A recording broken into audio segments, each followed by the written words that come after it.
ગુજરાતમાં ચોમાસું શરૂ થવામાં હજી થોડા દિવસો લાગે તેવી સંભાવના છે। ત્યારે હવામાન વિભાગના અમદાવાદ કેન્દ્રએ આપેલી માહિતી પ્રમાણે ગુજરાતમાં આગામી 7 દિવસ વરસાદ વરસવાની આગાહી છે।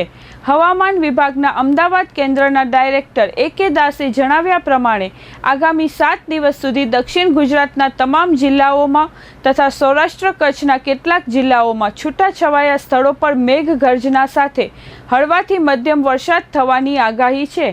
આ સાથે તેમણે જણાવ્યું છે કે ગુજરાતમાં હાલ દક્ષિણ પશ્ચિમથી પશ્ચિમના પવનો ફૂંકાઈ રહ્યા છે, જેના કારણે હાલ વરસાદ પડી રહ્યો છે।